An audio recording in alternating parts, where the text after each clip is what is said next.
قاتل کی آب جرم خطا ایک روزہ تھا، ابن ملجم تجھ پہ لعنت بے شمار، ابن ملجم تجھ پہ لعنت بے شمار۔ بسم اللہ الرحمن الرحیم۔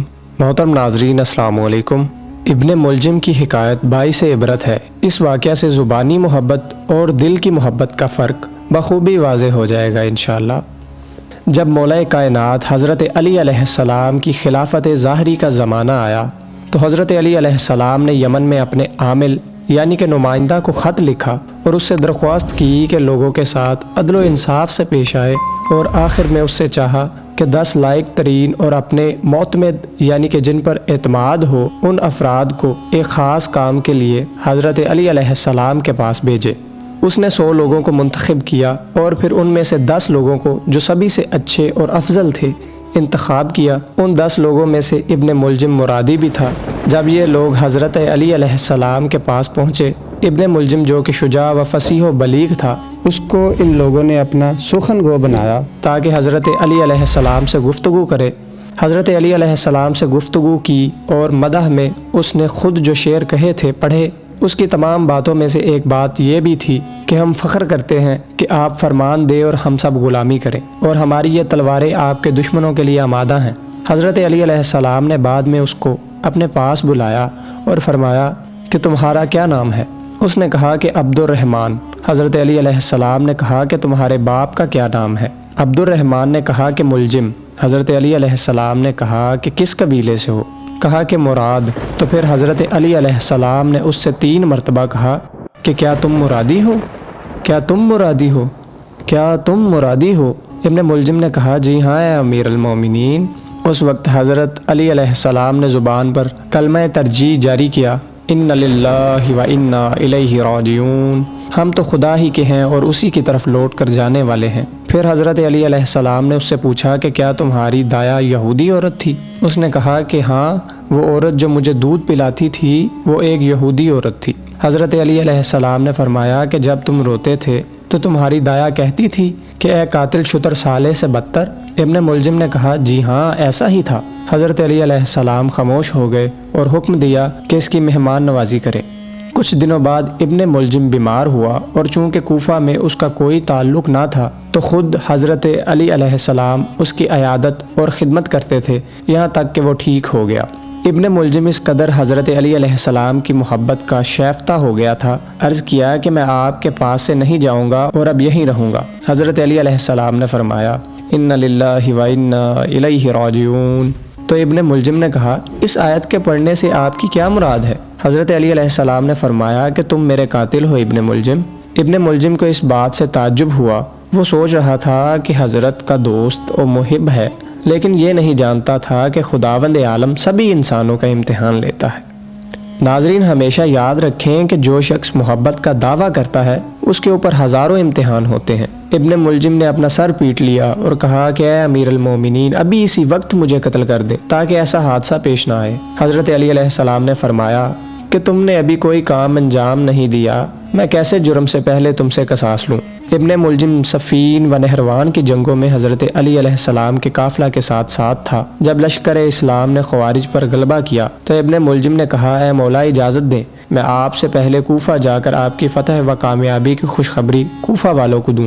حضرت علی علیہ السلام نے کہا کہ تمہارا مقصد اس کام سے کیا ہے؟ اس نے کہا کہ میں چاہتا ہوں کہ خدا مجھ سے راضی ہو جائے کہ علی علیہ السلام کی کامیابی سے لوگوں کو خوشحال کروں۔ حضرت علی علیہ السلام نے اسے اجازت دی اور اس نے ایک جھنڈا اپنے ہاتھ میں لیا اور کوفہ کی طرف گیا۔ شہر میں داخل ہوا اور بشارت کی فریاد شہر میں گونجی۔ اس طرح وہ گلیوں سے گزر رہا تھا کہ قطامہ کے گھر کے پاس پہنچا۔ یہ بہت زیادہ خوبصورت و حسین و جمیل اور دولت مند عورت تھی، لیکن بدکار و فحاشہ تھی۔ جب اس نے فتح کی خبر سنی ابن ملجم کو پکارا تاکہ وہ اپنے باپ اور بھائی کے بارے میں پوچھے۔ قطامہ اسے اپنے گھر لے گئی، عزت و احترام کیا، مہمان نوازی کی۔ ابن ملجم پہلی ہی نگاہ میں اس کا عاشق ہو گیا اور اپنے دین و ایمان کو اس کے ہاتھ بیچ دیا۔ قطامہ نے اپنے باپ اور بھائی جو کہ سپاہ خوارج میں تھے پوچھا۔ ابن ملجم نے کہا وہ لوگ جنگ میں ہلاک ہو گئے۔ یہ خبر سنتے ہی وہ رونے لگی اور ابن ملجم اس خبر کو دینے پر پشیمان ہوا۔ قطامہ تھوڑی دیر بعد اٹھی اور دوسرے کمرے میں گئی اور اپنے آپ کو آرائش و زینت سے سنوارا اور واپس آئی۔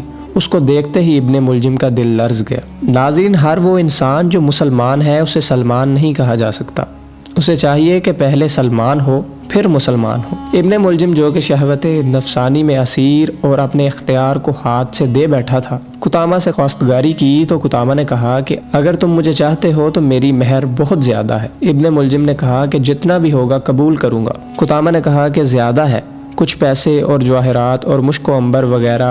اس کے ساتھ ہی ابن ملجم بولا کہ اس کے علاوہ اور کچھ؟ قطامہ نے کہا کہ وہ بہت سخت ہے۔ پھر اٹھی اور کمرے سے گئی اور اپنے آپ کو دوسری شکل میں آرائش کیا اور واپس آئی۔ عبد الرحمن جو جنون کی حد تک پہنچ گیا تھا کہا کہ اور کیا چاہتی ہو؟ قطامہ نے کہا کہ حضرت علی علیہ السلام کا قتل۔ عبد الرحمن ایک دفعہ لرزا، پریشان ہوا اور تھوڑی دیر بعد کہا مشکل ہے، ابھی چھوڑو، چند روز اس کے بارے میں فکر کروں گا۔ دوسرے دن ایک قاصد یمن سے ابن ملجم کے پاس آیا اور کہا کہ تمہارے باپ اور چچا مر گئے ہیں اور تم ان سب کے وارث ہو جاؤ اور اپنے اموال کو جمع کرو۔ ابن ملجم بہت خوش ہوا اور اپنے دل میں سوچ رہا تھا کہ پیسے کو لے کر قطامہ کے اوپر نثار کر دے گا۔ اس وجہ سے حضرت علی علیہ السلام کے پاس گیا اور عرض کیا کہ میرے باپ اور چچا کا یمن میں انتقال ہو گیا ہے، میں چاہتا ہوں کہ اپنے قبیلے کی طرف چلا جاؤں۔ آپ اپنے عامل کے پاس یمن میں خط لکھ دیں اور سفارش کریں کہ میراث کے اموال میں جمع آوری کرنے میں مدد کرے۔ حضرت علی علیہ السلام نے بھی اس کے لیے خط لکھا، تم دوستوں کو کب محروم کرو گے جبکہ آپ کی نظر کرم دشمنوں پر بھی رہتی ہے۔ ابن ملجم یمن کی طرف چلا، راستے میں رات ہو گئی، دور سے آگ کا شعلہ دیکھا اور اپنے دل میں سوچا کہ نزدیک جائے اور رات کو آگ کے پاس جا کر رہے۔ اور جب آگ سے نزدیک ہوا، اچانک جناتوں نے فریاد کی کہ اسد اللہ علیہ السلام کا قاتل آ گیا۔ ابن ملجم ڈرا اور اس کا جسم کانپنے لگا۔ جناتوں نے اس پر سنگ باری شروع کر دی کہ وہ وہاں پر نہ رہ سکا، کہ آرام کرے، تھکا ماندہ وہاں سے بھاگا۔ ہر زحمت کے ساتھ اپنے کو یمن پہنچایا اور خط یمن کے حاکم کو دیا۔ حاکم نے حضرت امیر المومنین کے دستخط کا بوسہ دیا اور آنکھوں سے لگایا اور جلد از جلد اس کے کام کو پورا کیا۔ ابن ملجم نے اپنے تمام اموال لیے اور خوشی خوشی کوفہ کی طرف چلا، لیکن راستے میں ڈاکو نے اس کو روکا اور اس کے لباس اور سواری کے علاوہ تمام اموال لوٹ لیا۔ عبد الرحمن جنگل میں سرگرداں تھا، لیکن تھوڑی دیر کے بعد ایک قافلہ سے جا ملا اور ان کے ساتھ ہم سفر ہو گیا۔ قافلے میں ابن ملجم دو لوگوں کا دوست ہو گیا۔ وہ دونوں خوارج تھے اور اس کے ہم فکر تھے۔ ان لوگوں نے کہا کہ ہم لوگوں نے عہد کیا ہے کہ حضرت علی علیہ السلام اور معاویہ و عمر و عاص کو قتل کریں۔ اس گروہ کا نظریہ تھا کہ یہ تین لوگ مسلمانوں کے درمیان اختلاف کا سبب ہے۔ وہ دونوں خوارج مامور ہوئے کہ معاویہ و عمر و عاص کو ہلاک کریں۔ چنانچہ عبد الرحمن نے قبول کیا کہ مولا امیر المومنین کو شہید کرے۔ وہ کوفہ پہنچا اور سیدھا قطامہ کے گھر گیا۔ یہ فحاشہ اور خود فروش عورت اس کے لیے شراب لائی اور ابن ملجم مست ہوا اور پھر قطامہ کے پیر پر گرا اور اس کے وصال کی خواہش کی۔ لیکن قطامہ نے کہا کہ جب تک حضرت علی علیہ السلام کو شہید نہیں کرو گے ایسا نہیں ہو سکتا۔ عبد الرحمن جو مجنون و پاگل ہو گیا تھا، اس نے کہا کہ ابھی ابھی جاتا ہوں اور حضرت علی علیہ السلام کو قتل و شہید کرتا ہوں۔ قطامہ نے کہا کہ اس طرح نہیں، بلکہ قتل کے لیے مقدمات ضروری ہیں۔ اس نے ابن ملجم کی تلوار لی اور 1000 درہم اسے تیز کرنے کے لیے دیا اور 1000 درہم اس کو زہر میں آلودہ کرنے کے لیے دیا۔ اس رات اس بے حیا اور بد نصیب نے محراب مسجد کوفہ میں مولا علی علیہ السلام پر وار کیا اور تلوار سے ایسا زخم لگایا کہ اس کے اثر سے 2 روز کے بعد جانشین رسول خدا وسیع مصطفیٰ علی المرتضیٰ دنیا سے رخصت ہو گئے اور عالم جاوید کی طرف سفر فرما ہو گئے۔ ناظرین، آپ اس داستان کو کتاب امامت صفحہ نمبر 113 سے لے کر صفحہ نمبر 121 تک ملاحظہ فرما سکتے ہیں۔ نحن لم نولد ولا في ليالي المصحف رواه نحن